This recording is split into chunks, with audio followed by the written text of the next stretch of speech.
Pronto, todo mundo ouvindo. Bom dia a todos os presentes, bom dia a todas as pessoas que nos assistem pelas redes sociais daqui dessa casa.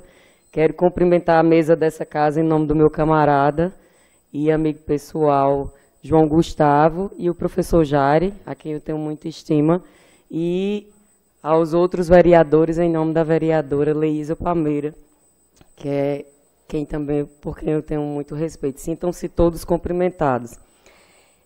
Hoje é um dia, né, nós estamos em 14 de março, é necessário, né, nós falamos muito no mês de março sobre as comemorações do Dia Internacional da Mulher, mas devemos lembrar das que vieram antes, né, de que essa data do 8 de março tem muito sangue derramado, que ela tem muita história por trás, que é uma luta constante. Então eu venho aqui hoje fazer esse uso desse espaço para lembrar um pouco, vou ler um texto curto, para que nós possamos contextualizar de forma histórica e lembrar algumas conquistas e alguns nomes que fazem parte dessa luta, que é diária e árdua.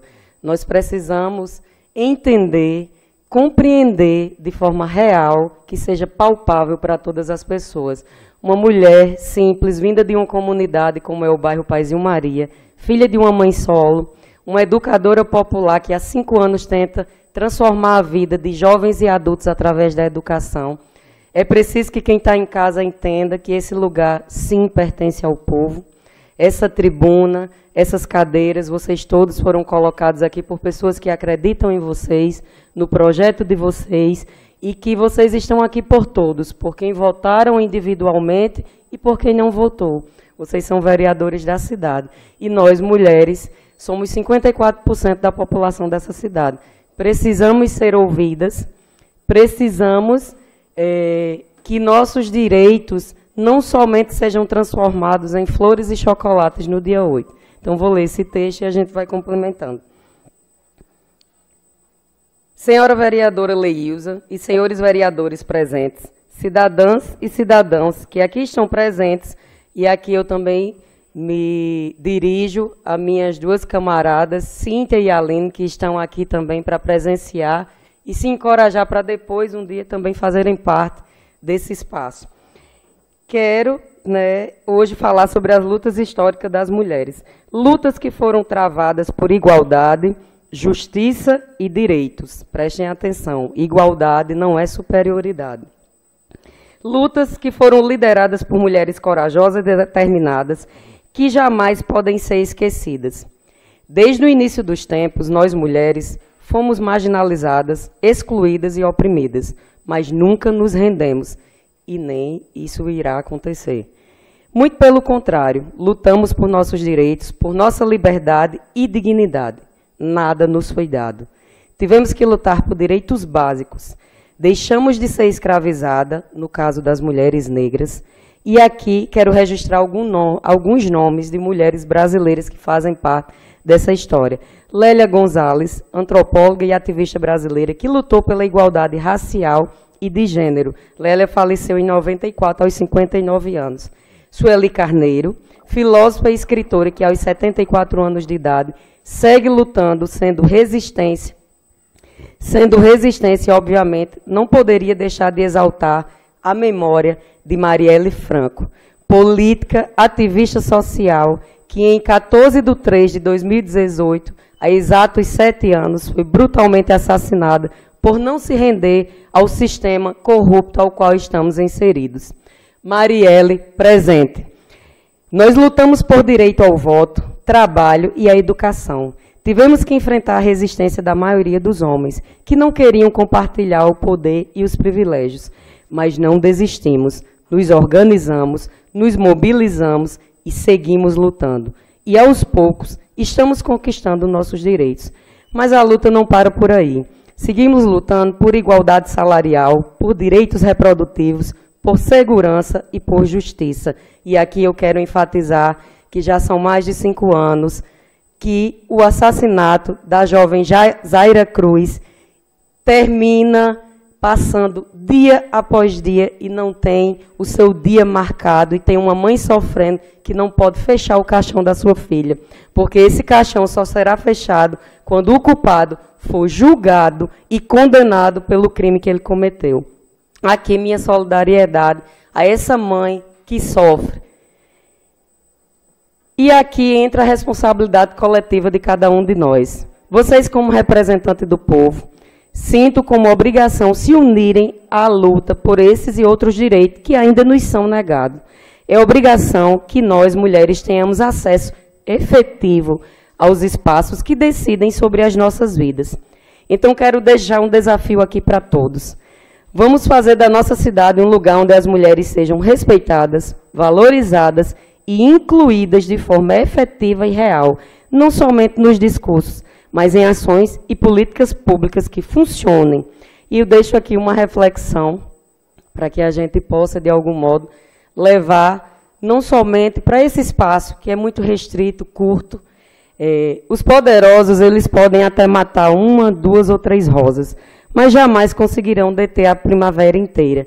E eu quero deixar registrado aqui sobre essa fala do uso dos espaços públicos. Como vocês estão aqui presentes, por exemplo, eu só pude estar aqui hoje na tribuna porque hoje eu estou dentro de um partido político que me deixa falar e me deixa existir. Eu quero ressaltar, João, que sua postura, desde quando eu fui convidada a ser candidata a vereadora, sua postura continua a mesma, de espaço e voz. Em todos os lugares, tinha 1 ou 2 pessoas que tentavam diminuir minha candidatura e dizia que você estava me utilizando como bucha. E eu quero lhe dizer publicamente que eu não senti isso de você e não sinto. As minhas demandas estão dentro do gabinete de João Gustavo. Então, esse presidente da Câmara, antes de assumir esse cargo, ele assumiu um compromisso público, que ele sabe que tem demandas, tem pessoas. Nós temos mulheres diversas, mulheres simples, comuns, assim como eu me encaixo, que precisam que essa casa lembre, e não somente no mês de março. Existem políticas públicas que vocês podem discutir, que vocês podem nos ouvir, porque não se pode construir uma política pública sem ouvir o público a qual você quer atingir. Então, se eu sou uma mulher, sou moradora de um bairro, existe Cintia e Aline aqui que moram no Radi Pereira, existem as mulheres do centro e de todas as comunidades da zona rural que precisam ser escutadas e que elas decidam e falem para vocês o que precisa ser feito. Não seja somente da cabeça de vocês. O representante do povo, ele precisa entender que todos os grupos merecem ocupar espaço. Infelizmente, e eu acredito que isso é uma crítica coletiva, eu preciso acreditar que todos vocês fazem essa crítica. É uma pena a Câmara Municipal de Currais Novos ter apenas Leilza, que é uma mulher importante, já está na política há algum tempo. Tenho respeito por ela, mas nós sabemos que aqui precisariam de mais mulheres. E é preciso que vocês que estão na política há mais tempo incentivem as mulheres a participarem desses espaços de forma efetiva, não chamando elas na época da eleição para que elas sejam apenas números para completar a chapa, que é o que acontece na maioria dos casos. E nós sabemos que isso não é uma realidade de Currais Novos. Nós sabemos que isso é uma realidade nacional, que em todos os lugares existem esse mau uso dos espaços de poder. Se decidem sobre as nossas vidas, nada melhor e mais justo do que falar conosco sobre as nossas demandas. Então, quero aqui deixar registrado o meu agradecimento a esse espaço e também fazer um convite para todos vocês, vereadores, e a vereadora Leilza em especial, e a todas as pessoas que escutam nesse momento, que assistem ou que, porventura, venham a assistir o canal que passa que passou a leitura, e faço até uma ressalva, vou abrir uma aspas aqui, eu aprendi com o secretário de turismo daqui, vou abrir uma aspas. Essa leitura, professor Jair, é muito importante e que pena que muitas pessoas não prestam atenção, porque é aqui que nós fazemos o acompanhamento do que o nosso vereador, a nossa vereadora, está fazendo, se ele de fato está insistindo para que aquela demanda dos nossos bairros, da nossa cidade, saia do papel.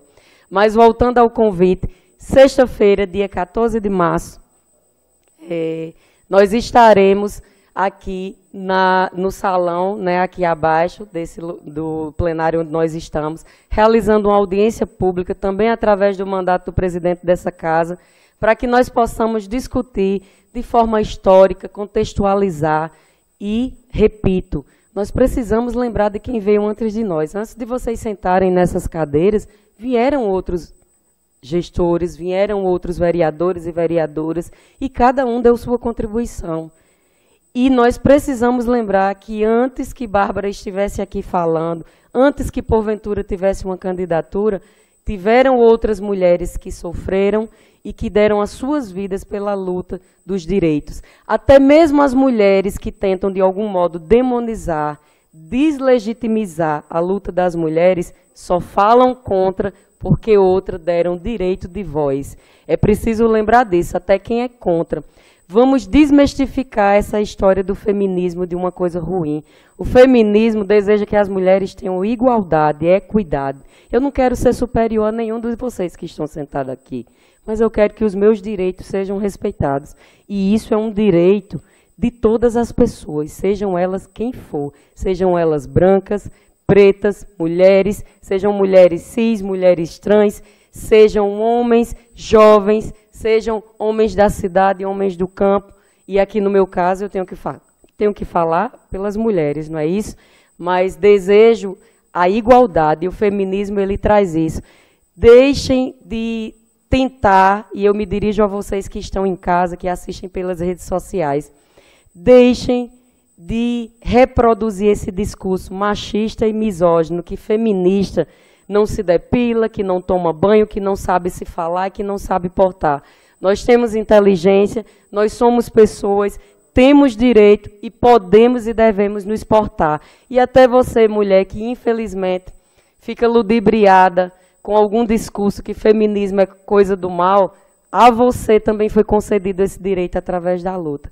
Então, aqui encerro a minha fala. Espero que tenha inspirado outras pessoas a virem utilizar esse espaço, porque essa casa, de fato, é do povo e ela precisa ser ocupada pelo povo, não somente nessas cadeiras, mas do lado de cá também. Muito obrigada.